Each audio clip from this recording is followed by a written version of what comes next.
Okay, now I am. All right, so 30 is 3 times 10, and then you could actually break 10 down to be 2 times 5. And then what we do, since 3 can't be broken down, you can just bring the 3 down. And what you notice is that this bottom line, 3 times 2 times 5, if you multiply those all together, you would get 30. So back when you're learning this, this is called the prime factorization of a number. So every number can be broken down into its prime factorization. But what I'm trying to get you to see here is the concept of factoring is starting with, starting with something and then breaking it down into two things that are being multiplied together.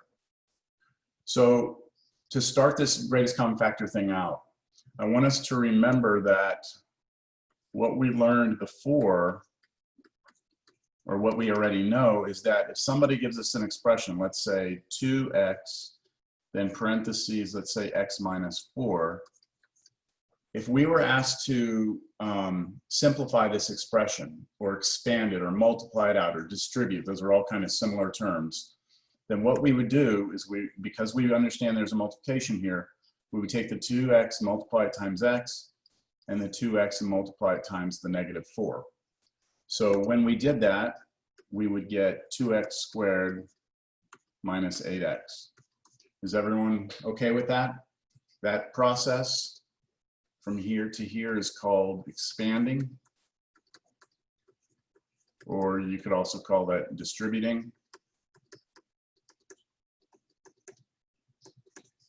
Okay, so we distributed the 2x through the parentheses, or we expanded the expression. That is not what factoring is. Factoring is actually the opposite process. It's the process of going from here back up to here. So that would be factoring. So the way you look at it is like this 2x squared minus 8x is kind of like the 6's up here. And what we're doing is we're trying to rewrite it so that it's the product of two things, which is what we have here. We have something times something. Do y'all see that? Take an expression, try and rewrite it as two things being multiplied. And that's what factoring is in general. Start out with something, turn it into a bunch of things being multiplied together. All right? So that's the goal, is to do that process. There are many techniques for factoring. All right? The first technique for factoring is called the greatest common factor. So that's what we're going to discuss right now. So the first technique for factoring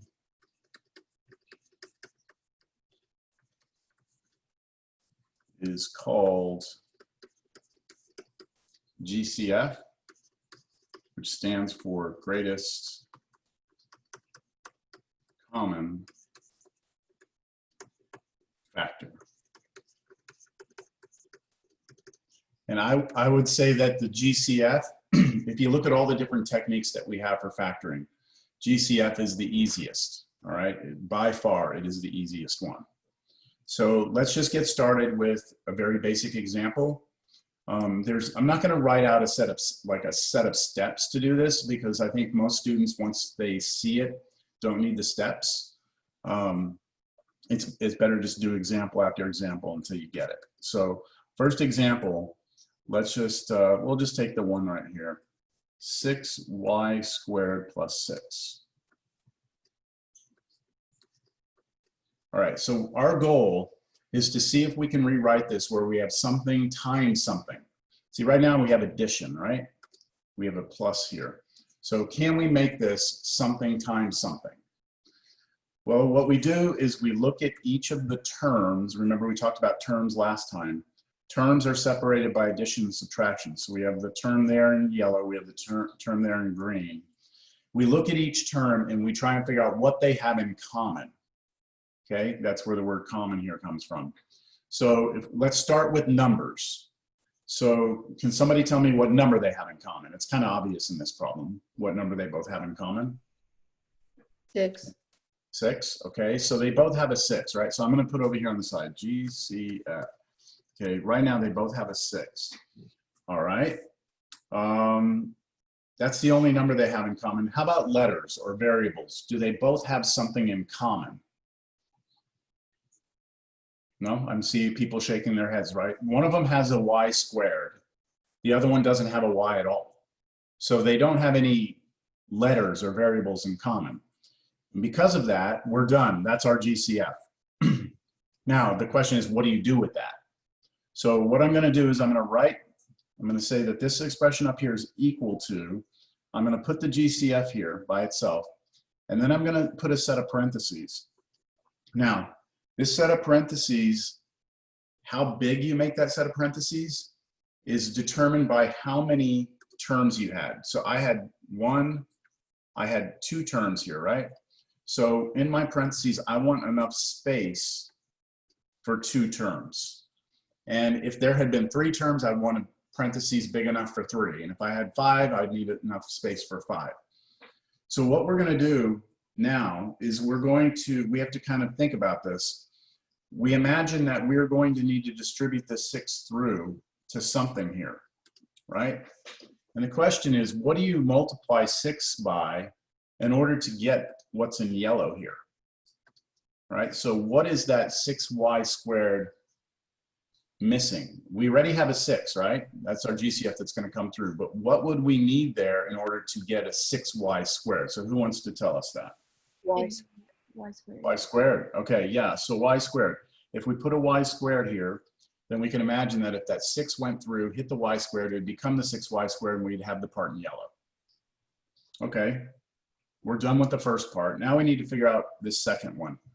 So what would we need to multiply 6 by now?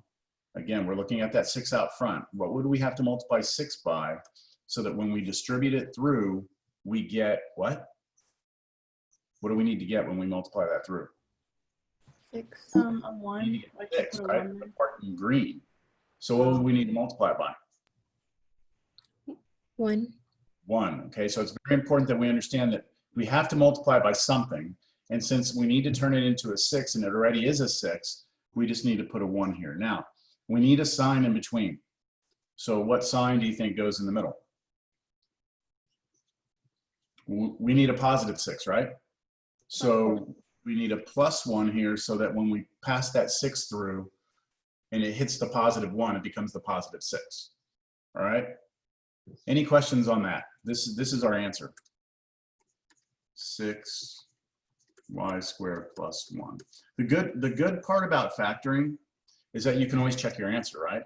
All you'd have to do is distribute that 6 through and you should get back your original expression. All right, let's do another example. These will get a little bit harder, but like I said, GCF is the easiest method, so. Yeah, okay, so there we go. So let's go down. I didn't call on everyone last time. So, and the instructions here, I should have stated what the instructions are.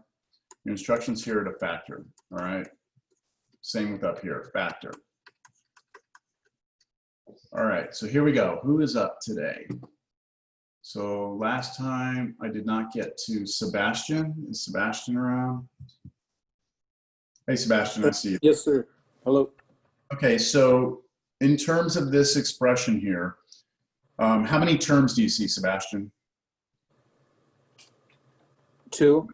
2 terms, good. So there's 1 here and there's 1 here. Okay, so now when we look at the terms, Sebastian, I said you should probably start by seeing if they have what in common first. What's the first thing I did on the first? The greatest common factor.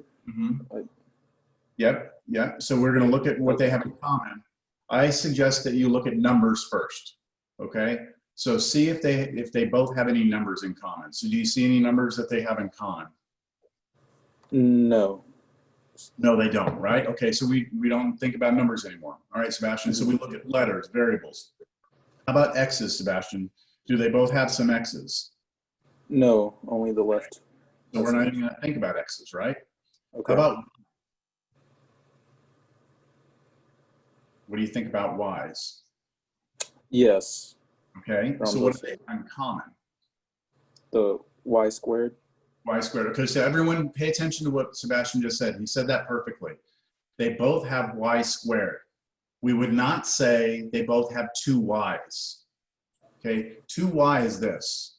Okay, 2y means that. Y squared is different.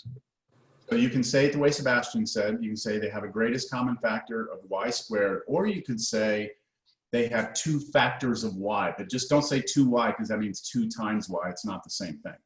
That's just a language thing. We just need to be careful. So Sebastian, you're saying GCF, they both have a y squared, so you want me to go ahead and make that part of my GCF, yes? Yes. Okay, so is there anything else? We looked at numbers, we've looked at the letters. You happy with that? Yes, I think that's it. Okay, so Sebastian, we're gonna write an equal sign, and then we're gonna put what? Y squared, Okay, parentheses, enough space for how many pieces 2. here? 2 variables. Okay, good. So we have enough space here for 2 things, because Sebastian said when we started we had 2. That's not 2, that's 3. 2 things, right? Okay, you want to go ahead and tell me, Sebastian, what you would need for that first term so that when you multiply through by y squared, you would get xy squared. Yes, it'll just be x. Just x. So it's really, you're just looking at what are you missing, right? You're missing an x. Okay, good. Now, what about, are we done on that first one? Yes. Yes. Okay, so what about the second multiplication through? What are you going to need? A 3, a -3. A -3, good. So you're just missing the 3, but you need to make it negative, so we're going to put -3 there. Does anybody see anything that Sebastian missed, or is this good? We're good? Okay, good job, Sebastian. That's perfect. So we'll box that answer, and we have factored.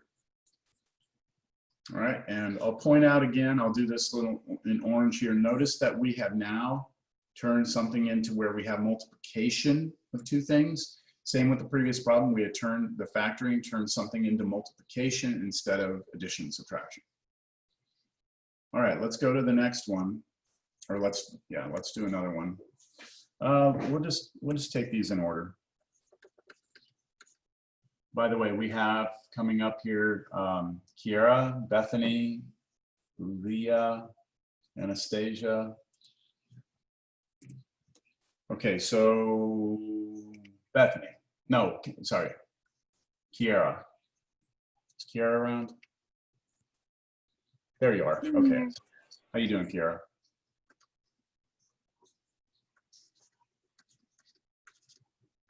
You were kind of having a bummed out day until we started doing some math. Right now, you feeling good? Come on, lie to me, lie to me.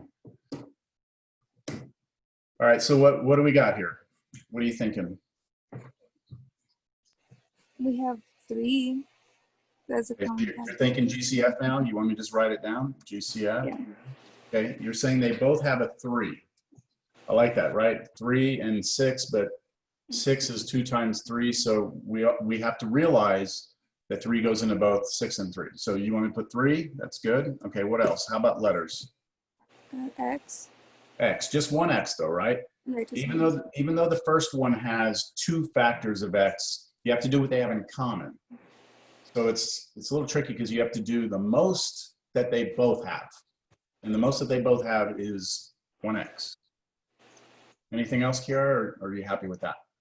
That's fine. Good, okay. All right, Kiara, am I saying your name right? Yeah, it's Kira. Okay, good. All right, so Kiara, I put equal sign. What do you want me to write?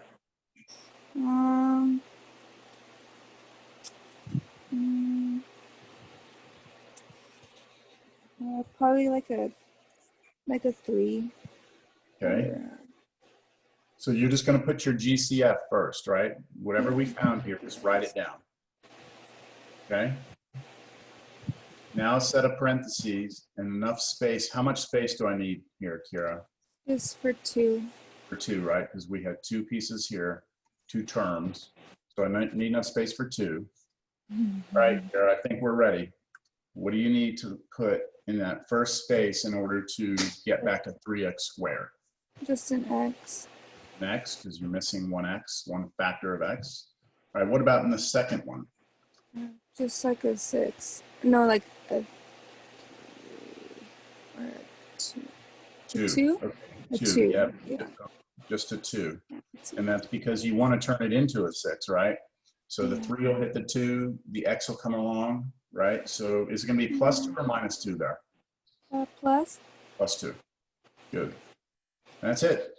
Again, you can check your work. Just distribute through, and you should get back the original problem. Good. All right, let's see here. Ooh, this one looks bad. 16x squared y squared minus 28xy squared plus, you know, I'm going to change the problem a little bit. 48xy to the 5th. There we go. So the thing I changed in the problem, in case you don't notice it, I added that x there. Okay. All right, and the lucky contestant is Bethany. Is it Bethany or Beth? You can call me either or. What do you prefer? I guess Beth. Beth? Okay. I'll change it here so that when I call on you, I'll call you Beth. All right, Beth. This all making sense? A little bit. Okay. All right, so let's go through this. How many terms do you see, Beth? 3. 3. Okay, so this is the first time we've had 3. We have 1, we have 2, we have 3 terms. So we got to remember when we do that parentheses later, we're going to need enough space for 3 things. All right, let's start talking about numbers. So Beth, can you tell me, are there any numbers that they all have in common? What's the first number that comes to your mind? 4. Okay, 4. Let's see. Does 4 go into 16, everyone? Yes. Now, if you need to get your calculator out to do this, you can, right? So 4 does go into 16 4 times. I'm just going to put here 4 times. Does 4 go into 28? Yes. 7 times, right? And does 4 go into 48? Yes, it goes in there 12 times. Okay, good. So Beth, you picked 4. Are there any numbers that are bigger than 4 that go into both? I mean, we could try something else. What would be a number? What would be a bigger number that would maybe go into 16? You said 4, which works, but how about 8? Does 8 go in there, Beth? Yes. So 8 goes there, so that would work for 16. Does 8 go into 28 though? Doesn't, right? No. So the trick here is to make sure that you pick the greatest number that goes into all of them, because somebody could have picked 2, right? Do y'all agree 2 would have worked? Like 2 goes into 16 8 times, 2 goes into 28 14 times, and 2 goes into here 24 times. So you could have picked 2, but 2 wouldn't have been the greatest number. And that's kind of the trick with the numbers. You have to get the greatest one you can find, which Beth got the first try, which is good. So Beth, I'm going to put 4 here, and that should take care of our number that they have in common. Now let's talk letters, Beth. How about the x's? What's the greatest number of factors of x that you see? Common to all of them. Yeah. X. Just one x, right? Yeah. I mean, of course, the first one has 2, but it has to be what they all have in common. They all do have an x, but they don't all have x squared. So the only thing they have in common is a single factor of x. Okay, Beth, what else you got? Anything else? Y squared. Y squared, good. Y squared. First one has a y squared, second one has a y squared, the third one has a y to the 5th, but you know that we got 2 of those, 2 factors are in there because we've got 5. So what they all have in common is 2. All right, Beth, you're doing good. So now what do I write? Once I've got the GCF, Beth, what do we do? You write 4xy squared. Mm-hmm. And then? And then parentheses enough for his. Yep. 3. So I'm going to give myself plenty of room here. Good. All right, now comes the challenging part, I guess. You have to go you have to come up with three things here, right? Here, here, and here. So talk about this first one, Beth. What would you need to multiply 4xy squared by to get 16x squared y squared? So start with the number, Beth. What number am I going to need there? 4. 4. Okay. How about x's? Do I need any x's? Just 1. Just one x. Do I need any y's? No. I do not. I do not. Good. Okay, I'm going to move on to the next person. Leah. Good job, Beth. Is Leah here? There you are, Leah. Yes, I'm here. Sorry. Okay, you weren't expecting me to call on you right in the middle of the problem, were you? You doing okay with this? Yes. Okay, so what would I need to multiply 4xy squared by to get negative 28xy squared? -7. Negative 7, good. And that's it? Just negative 7? I think so. That's right, yes. I just want to make sure you're confident in that, right? So that's it, right? The only thing that needs to be adjusted is that the 4 needs to become a negative 28. Other than that, we have the x and the y squared already, so we don't need to put anything. Okay, good. You want to do the last one then? Sure. Okay, so what would you need to multiply 4 by to get 48? 12. 12, and I'm going to put plus 12. Is that all right? Yes. Okay, and then how about x's? Need any x's? No. Any y's? Yes. How many? I want to say y to the 3rd. Correct. Y to the 3rd. And just remember that when you actually distribute that through, see, let me just show you what it's going to be. It's 4xy squared when we distribute. Okay, so when we actually do this multiplication through, what you get is the 4xy squared times the 12y to the 3rd that Leah said to put there. So what happens is the 12 and the 4 and the 12 become your 48. The x just stays the x, and then when you put these two together, y squared times y cubed, you add the exponents. You add the 2 and the 3, and it becomes the 5. So good, that works. That's our answer. Okay. All right, we have one more, and we have Anastasia. And again, when I call on you, if you want me to call you by anything different, just let me know if you have like a nickname or something. But okay, Anastasia, we're going to go with the next example. Is this going okay? Does this make sense to you, Anastasia? Yeah, I'm getting the hang of it. Okay. You just need to, everyone just take your time on these. I know some of you are really okay with this, but you don't want to take the test and just rush through it and then realize like you pulled out x squared when it should have been x cubed, like you forgot one of the x's, or maybe you pulled out a 2 instead of a 4 because you didn't take your time. So even if you're real comfortable with it, just take your time, right?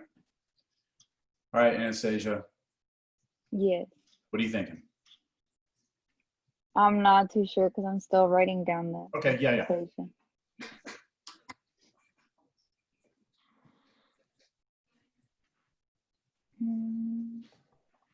I should mention, this is about as ugly as a problem would get on the test right here, something like this. Okay, so the first step is that we have to find the greatest common factor. Okay, let's do that.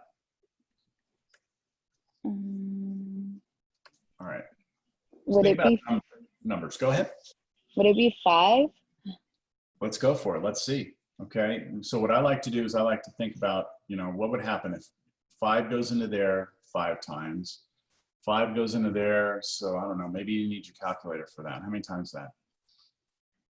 You just do 65 divided by 5. You get what? 13? 13. Yeah, 13. And then you do 80 divided by 5, and that goes in there 16 times. 16 times. Okay, so here's a little trick, Anastasia. You see what I just did here? I divided each thing by 5. Look at these numbers and think about if there's a greatest common factor for those numbers. Like, is there a number that now you can think of that goes into both of those? Or, oh, sorry, all 3 of those? No. No. And that's a sign that you've got the greatest one. Does that make sense? Yeah. Okay, so let's just say, for example, you did this step. Let's say that this was 5, this was 15, and let's just say this was 20. Let's just say that had happened. 5 goes into all of those, right? Yeah. That means that the number that you picked wasn't big enough. You need to go a little bigger. That's just a little trick to kind of help you. But if you get numbers here like we did, 5, 13, and 16, and there's no number that goes in all of those, then you know you've got the biggest one. So 5's going to work. Good. Okay, I'll just leave that stuff up there. All right, how about letters?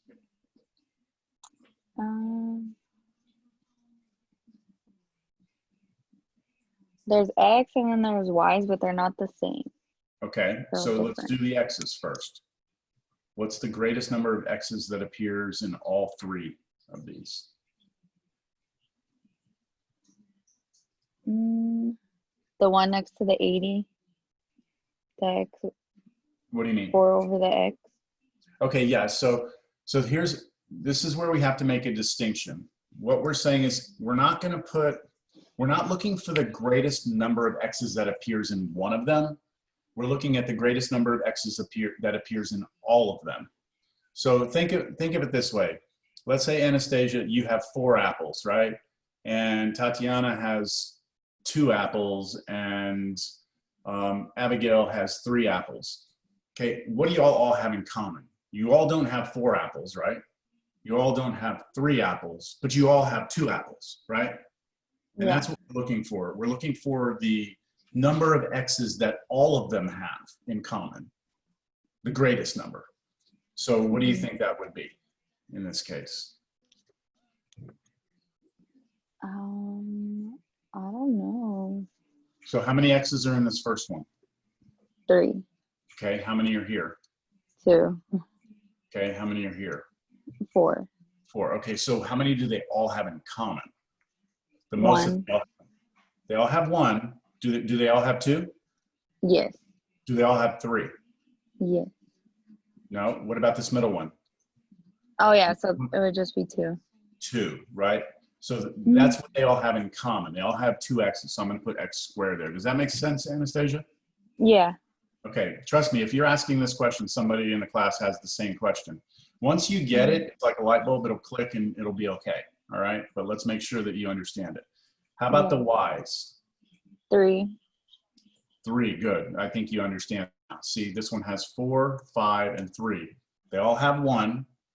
They all have 2. They all have 3, but they all don't have 4, right? So we have to go with the most they have, all in common, which would be Y to the 3rd.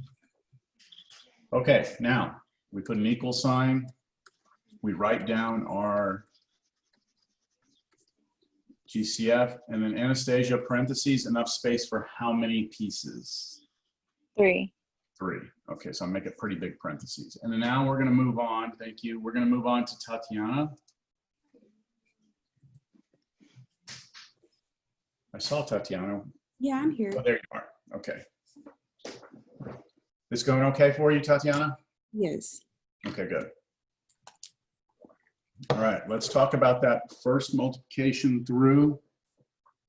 So I would do 5 We need a 5 to turn the 5 times 5 into 25. Okay. and XY. We need an X because when we have 2 X's, we need 3 of them. We need a Y also because we have 3. We need to make 4. Perfect. Okay. What about the next? Negative 13y squared. Negative 13, and then you only need a Y squared. Good. And then lastly, it'll be 16, negative 16, Good. Negative 16, x squared, X squared, and that's it. and that's it. Good. Perfect. All right. Is this all good? Does anyone have any questions here? Okay. I think that's it. I mean, you're just going to need to practice your homework a little bit. So in the big picture of factoring things, right? Like I said, factoring is a huge topic. The first thing we will always do when we factor is GCF. That's always going to be the first step, okay? Then later on, we're going to have other things we do. But this first step, we need to make sure we understand. Okay, good. No questions? Do we need another example or are we good? Okay. I'm going to talk about the review, and I think on the review there is at least one GCF problem on here. Yeah, there's one right here and here. So we could practice that a little bit more. Okay, so now in terms of your homework, you should be able to do page 17, page 18, number 17, 18, those were bonus problems. And now you should be able to do that part C. That'll take you through number 25. All right. I Okay, had a question real quick. yes. With the bonus questions, did you want just the equation or did you want us to actually work it out? No, just, yeah, you should have just had like an expression with X's Okay. and stuff in it. That's Okay, it. awesome.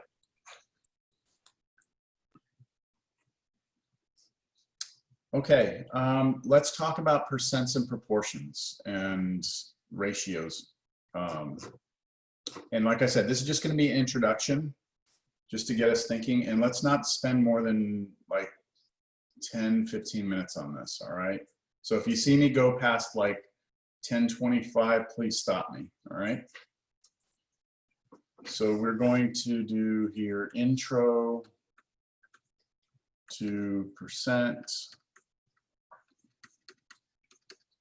ratio, proportion. So percent, ratio, and proportion, they're all interconnected. Okay, they're all related to one another. So let's start out with a ratio here, and we're going to do this by doing a poll. This is an anonymous poll. So let's see. I'm gonna send this poll out. My question to you is, are you employed? Do you have a job? Yes or no? And this is anonymous, so I'm not going to know who has jobs and who doesn't.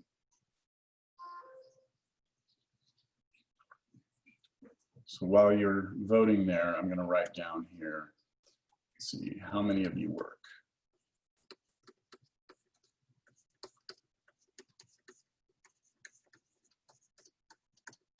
All right, here we go. So I'm going to end this and I'll share the results.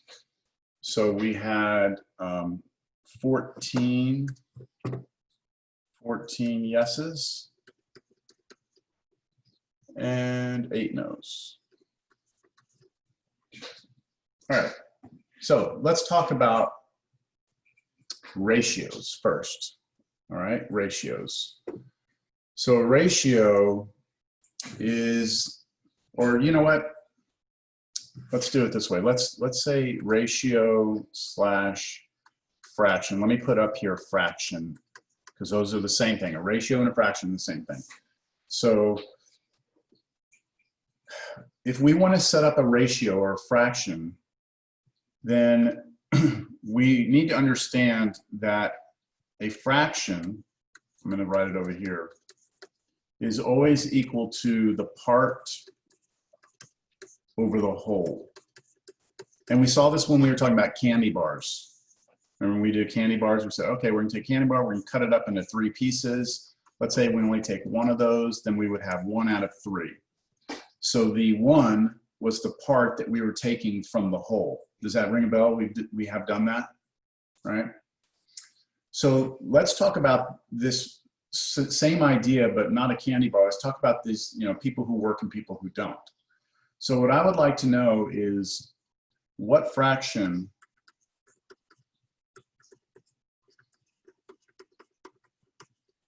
of class works.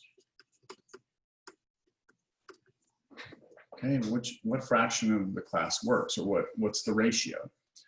So what we need to do is figure out what the part of the class that works is over the whole class.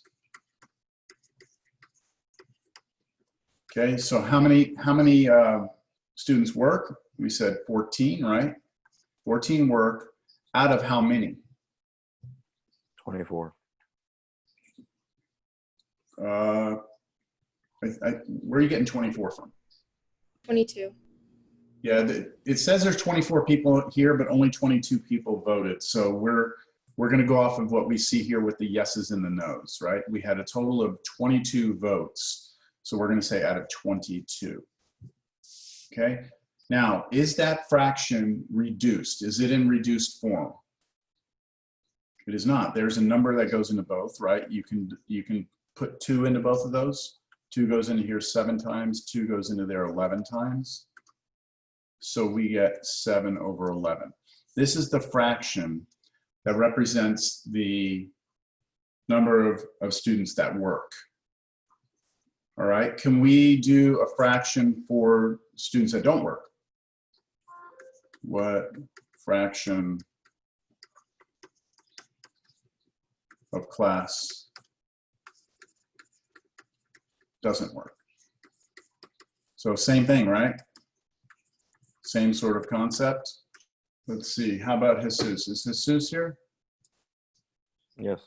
Yes, okay, so Jesus, what fraction would not work? How would you write that down? 8 over 22. 8 over 22, okay, and is that reduced or no?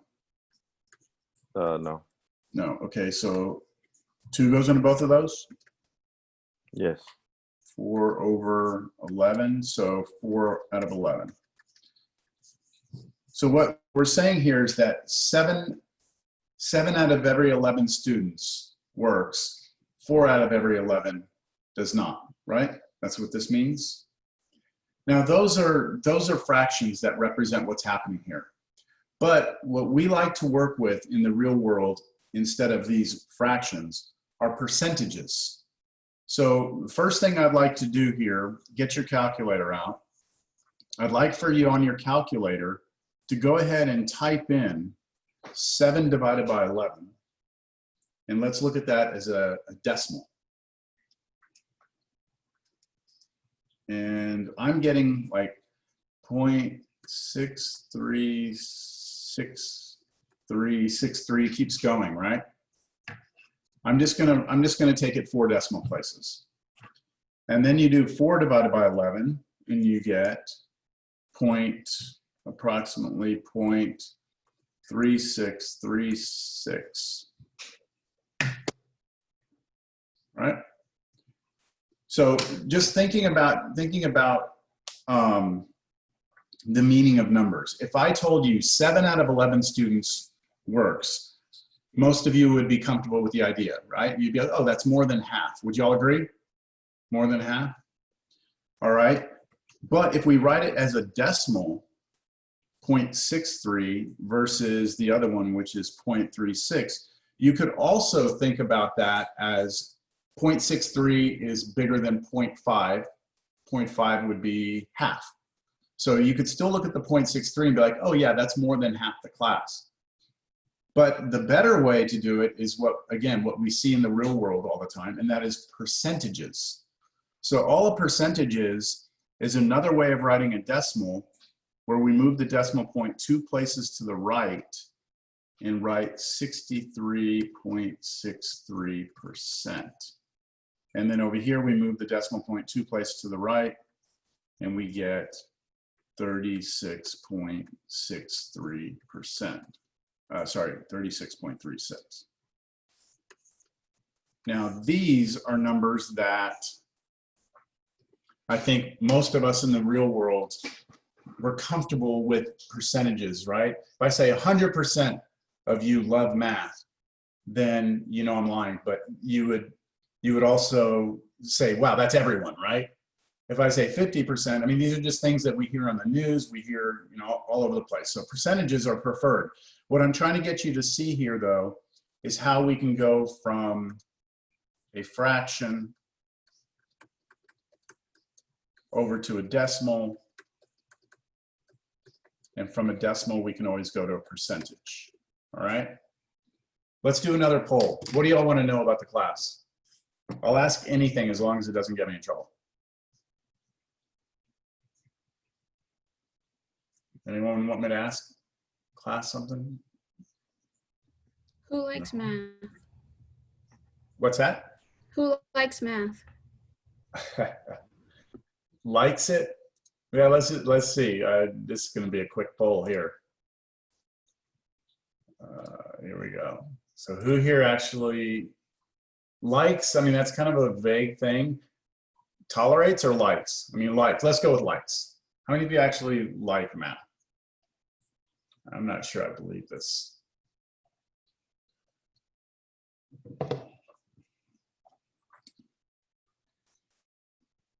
Okay. That's good enough. So here are the results. So look, the way this results works here, you can see, you can actually, here, let me put it here. You can see that it actually puts the percentage there for you, 50-50. Let's do another one. How about this? How many of you own an iPhone as opposed to Android? So yes, if you have an iPhone, no if you have an Android.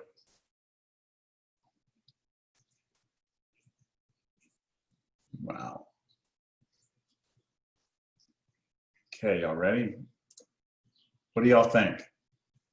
Who wants to guess what percentage of people in the class have iPhones? Anyone want to guess? I would guess around like 80%. 80%? No? Yeah. No. Apple has you. Apple has you. 100%, wow, everyone. That's actually pretty common. Usually when I do a poll like this, I'm usually the only one with an Android. I don't know why, but it seems like that's the way things are trending lately. Let's do something a little more interesting. Let's just do one more. This is more just for fun. We're not getting political either. So let me see here. What can we ask here?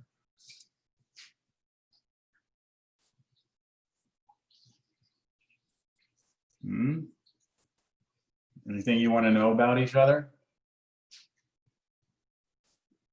Okay, here, I have one. How many of you are in a relationship with a significant other? What you would consider to be, I'm relaunching the polling, what you would consider to be a serious relationship?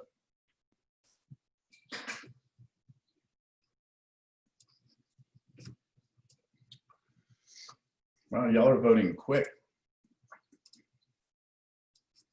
Yeah, so 60%, more than half of you are in what you would consider to be a serious relationship. Okay. All right, I have one more question for you. All right, this one's a little more serious. I said I wasn't gonna get political, but I'm gonna get slightly political here. I want you to think very hard about this one. My question is, would you die for your right to freedom of speech? All right, so if it came down to it and your freedom of speech was being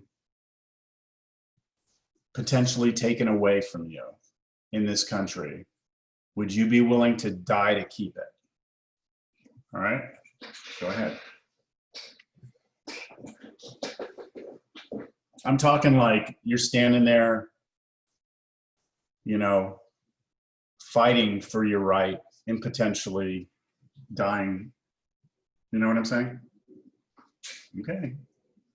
I'm blown away by this result.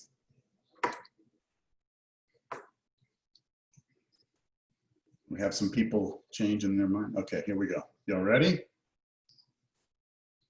Any guesses? Anyone want to guess what percentage of the class would die to keep their freedom of speech, their right to freedom of speech? Anyone want to guess? Okay, here we go. I'll share these results. So 15 out of 22, 15 out of 22 of you would think that that right is something that you would be willing to die for. And 7 of you don't. Okay. Interesting. That I actually thought it was going to be like the other way around, but that's good. I'm actually glad to see that. Okay. All right. See, I said I wasn't get political. See, even there, we're a little political there, aren't we? It's a little bit gray area here, so we'll stay away. All right. That's it. Just an introduction. Just the idea of fraction, decimal, percentage. Let's talk about the test. We've got about 20 minutes left.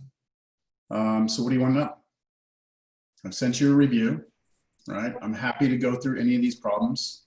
I'm not going to provide you an answer key for this, all right?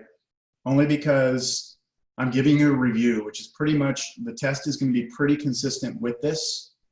So I want you to understand the process for these problems. And I think giving you a key at this point would be just overkill. I can tell you how to work through a problem, but I'm not just going to provide all the answers for you. So any questions here? So you said that the test is gonna look pretty similar to the review, right? Yes. Okay. Yes. Now, here's the thing that I would be careful with. All right. Let me open this up in a new window. Hold on. There we go. So here's what I'd be careful with. This is how students get themselves into trouble with these reviews. So the review here is on the right-hand side. So notice on this first problem here. Oh, what the heck? Oh. Okay, notice on this first problem, second problem, right? Those problems right there. Subtraction of fractions, division of fractions. So if we go to our packet, let's see where that is.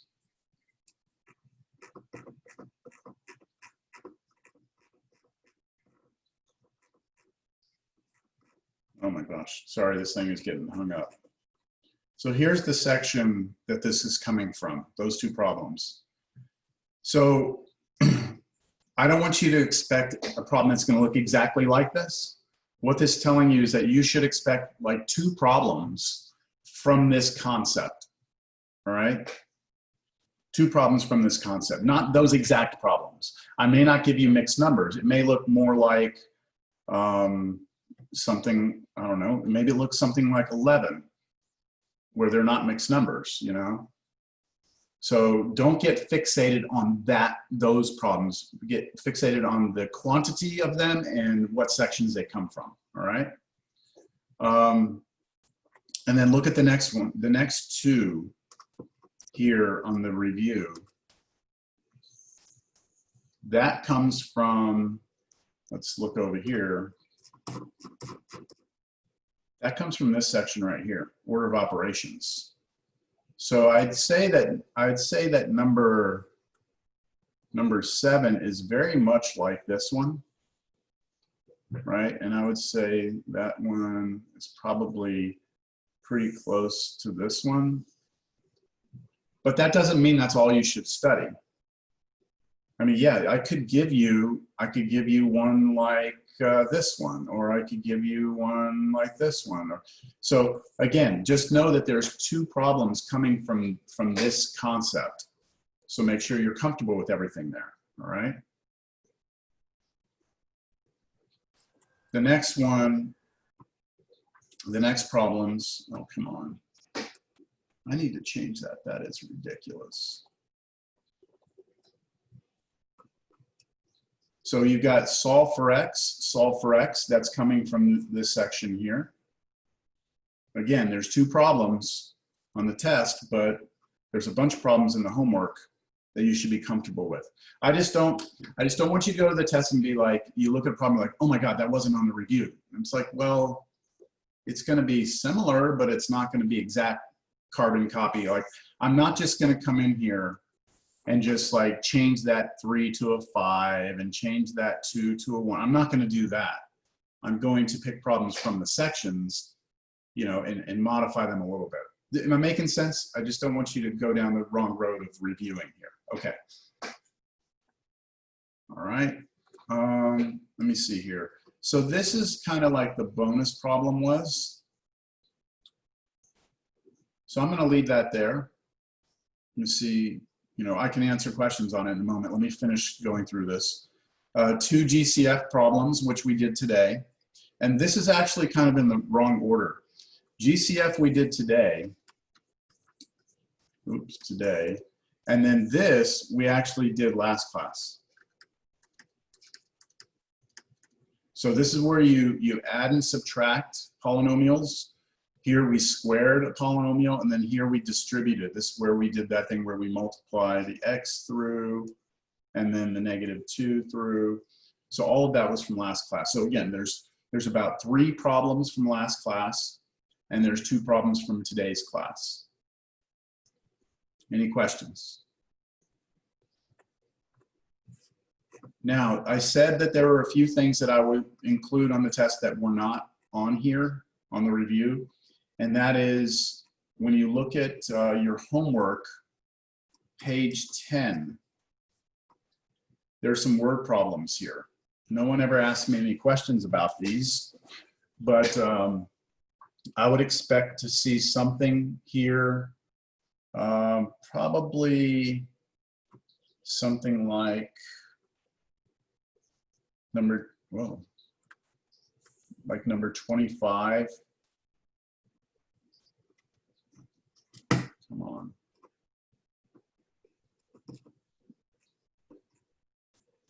Yeah, something like number 25, and maybe something like number. Let me change that. Something like 19 or 20. So expect maybe one or 2 word problems from this section on the test also. I didn't include it in the review. Okay, so with that said, I think the test will be around 12 to 14 problems. You'll have about an hour and a half to do the test because we're going to take the first like 15 minutes. No, wait, not an hour and a half. You'll have more like an hour to do the test because we're going to take the first 15 minutes just to get set up. So we want to be able, you want to be able to come in and once it starts, just start going, you know? So you don't want to be hung up sitting there going, well, what do I do? Any questions? I have one. Did you say I have one? I'm sorry. Yeah. Yes. What's your question? So does like completing the test and turning it into a Dropbox within the 15 minutes all need to happen in the hour, or like say we finish right at the end of class and then we? Yeah, I will give you till 10:45, and at that point the test will end, and then you'll have till 11 to get it to me. Now, with that said, if you finish the test early, like if you finish test at 10:30, then I will at that point. So when you finish the test, what you're going to do is you're going to go into the chat here, and like I'm about to send everyone a hello, maybe. So I just sent everyone a hello. And so in that chat, what will happen is you finish the test, you will go into the chat and you will just send me a chat that says I'm done. Okay, and at that point, you're allowed to turn off your camera and be gone. But within 15 minutes, you have to have that file to me. That makes sense? All right. Any other questions, or is there anything off the review that you'd like for me to talk about? Yes, I do. Okay, what do you got? I believe it's number 3. Okay, yeah. Would you like me to work through this? Yes, please. Okay. All right, so everyone else, it's 10:33. I'm gonna say that if you're happy and you feel like you don't have any questions and you wanna call it a day, you're free to go. Just make sure you're here on Thursday, 9:30, ready to go with your camera set up and all that. If you have any issues with your camera setup before class, just, you know, text me or something, call me, but I need everyone to be here and on camera. You can't take the test if you're not on camera. So just to be fair to everyone. And I should say that this is all about being fair. That's all I'm trying to do, is be fair, so that everyone has the same requirements. It's not that, well, yeah. So if one person has a camera that's not set up like everyone else, I don't let you take the test, because it's just not fair to everyone to have an exception for you. All right. All right. So number 3. So if you want to leave, you can. If not, hang out. So number 3, yeah, this one's a little weird. So remember here that when we're looking at this fraction, this division bar right here is big. And so that means we need to do everything on top first. So I'm actually going to come over here and do 2 over 5 minus 3 over 15. I'm going to do that first. And since these don't have the same denominators, and I'm subtracting the fractions, I can use that little shortcut thing where I go here to here, here to here, that thing. Does that only work on like adding and subtracting, or does that work on like multiplying? Only adding and subtracting. Because multiplying fractions, you just go straight across anyway, just straight across. So it's easier to multiply fractions. That okay? Yes. All right, so here I'm going to do the 2 times 15. I put 30 here. Oh, well. Put 30 here, and then I put minus, because there's a minus sign here. Then I do 5 times 3 gives me 15.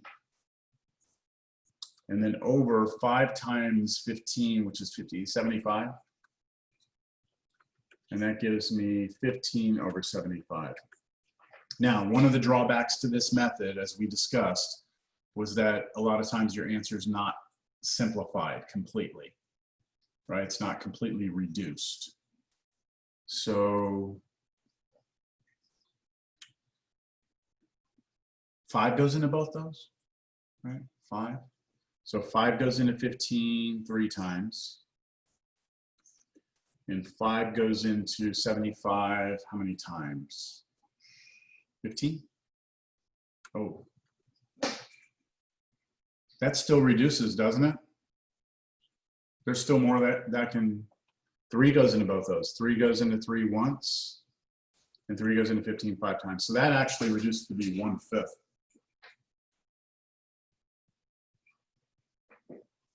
Now, I know some of you might be saying, hey, look, in the very beginning, I realized that I could have reduced the 3 over 15 to be 1/5, and then it would have worked out a lot easier. I wouldn't expect that to happen on the test. That's why I didn't show it that way. I would expect to have to do something like that. Okay, so here's where we are. We are at 7 plus, now that numerator, that whole fraction became 1/5 over. Now let's go ahead and talk about this denominator here. So this negative 1/3, I'm sorry, negative 1/3, negative 1 to the third, that means negative 1 times negative 1 times negative 1. So when you do it the first 2 times, negative 1 times negative 1 is positive 1 times negative 1 again, and that should give you negative 1. Is that all right, Carolyn?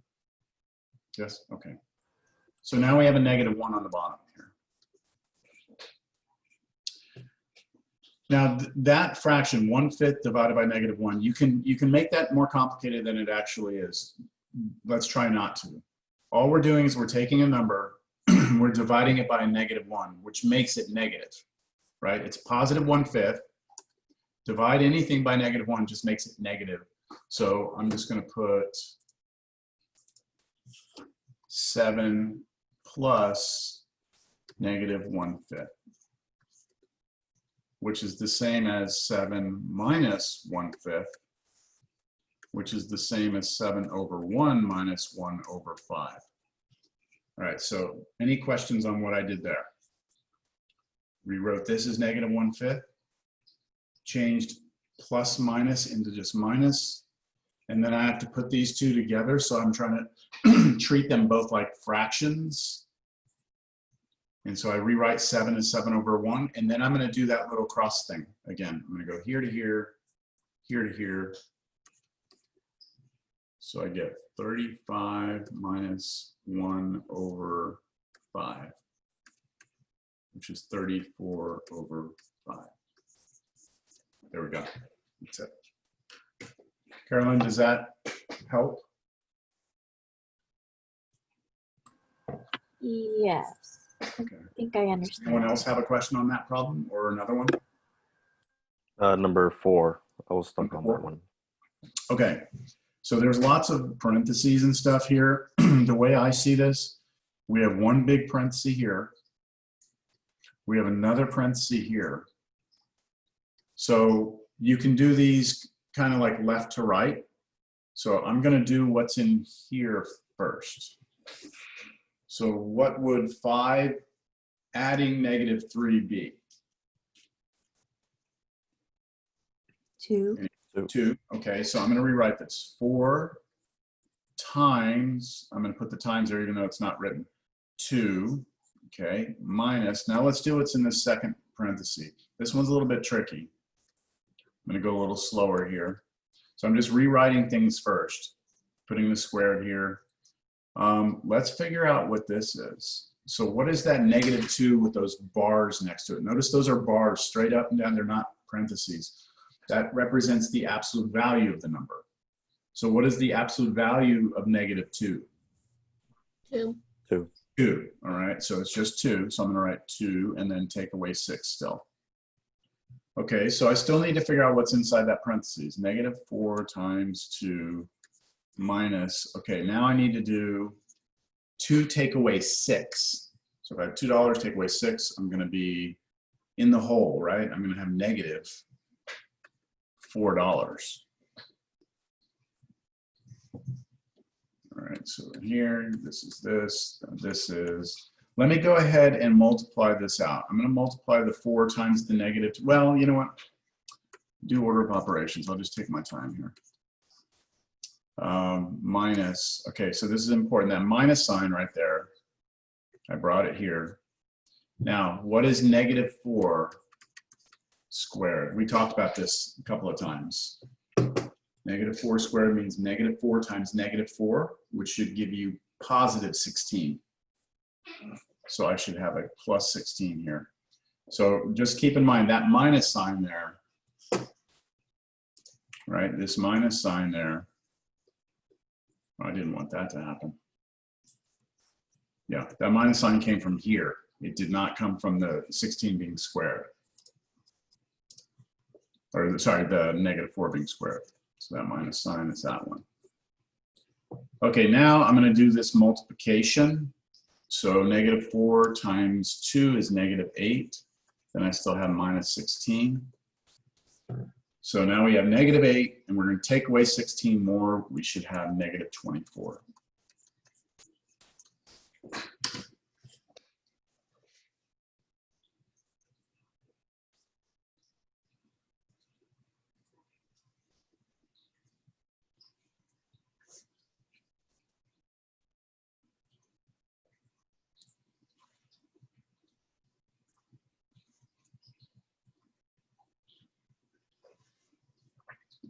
All right, others on here? Any questions or Jesus, did that help?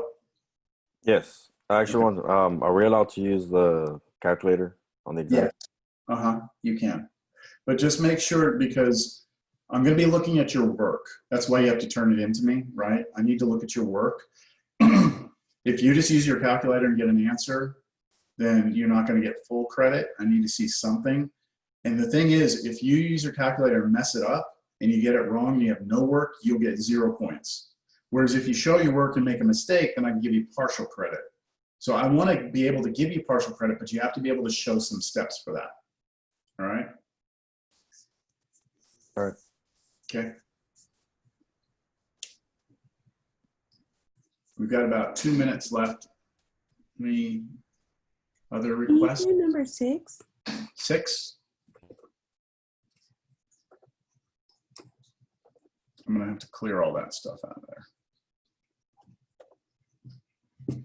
Okay, so for number 6, this one can be a little bit tricky. We're solving an equation. And if you go back and look at the steps, the first step to solve an equation is to clear fractions or decimals. And here I have fractions. So what I would do if I were doing this problem is I would find the LCD. I need to fix that. I don't. Okay. Find the LCD first. Okay, so to find the LCD, I look at the denominators and I try and think of a number that is a multiple of both. The smallest number I can think of that's a multiple of 18 and 3, and that would be 18. And then does anyone remember what I'm going to do with the 18? Multiply it to both sides. Multiply it on both sides. Good. I'm going to take the 18, multiply it on the left, and I have to multiply it times everything. That's why that's in parentheses. On the right-hand side, I have to multiply by 18 also. I don't need parentheses on the right because there's only one term. Now, the reason why this method is good is because once you do this next step and you multiply through, you should have no more fractions. So when I multiply this 18 through here, just keep in mind what I'm actually doing. I'm doing 18 over 1 times x over 18. That's what that first multiplication is. And the 18s cancel. And so all you're left with is x. Plus, now I have to do the 18 times 2, and that gives me 36. And then on the right side, I'm doing 18 over 1 times 2x over 3. And again, I can reduce this. 3 goes into 3 once, 3 goes into 18 6 times. And then I'm going to multiply straight across. So what would I get there? 12, right? 12x on top and 1 on the bottom. So that's just 12x. Are there any questions on that step? Good. Tatiana, you asked about that, right? Yeah, I'm good now. That's good? Okay. Mhm. Now, at this point, we just have an equation with x and no more fractions. So now we follow the steps. We collect like terms, which we don't have any. We try and isolate the x. So I'm just going to leave this x. Yeah, it's getting a little irritating. I'm going to leave this x here, and I'm going to get rid of the one on the left. So I'm going to subtract x on the left, subtract x on the right. That'll give me a 36 over here, and over here, 12x's take away 1x would be 11x.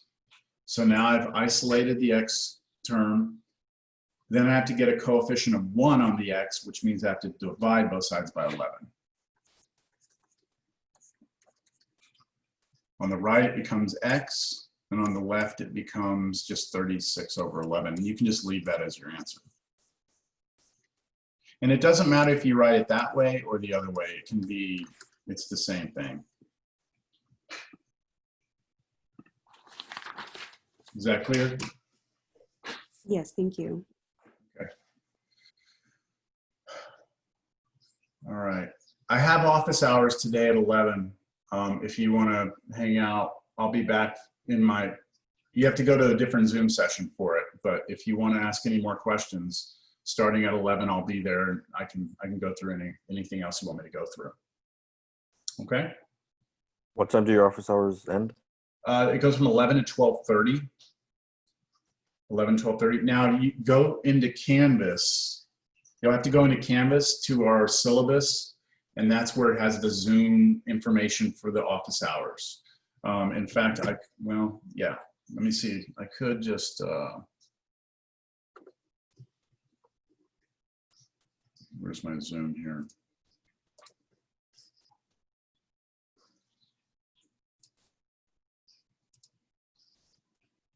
Okay, let's see if this works.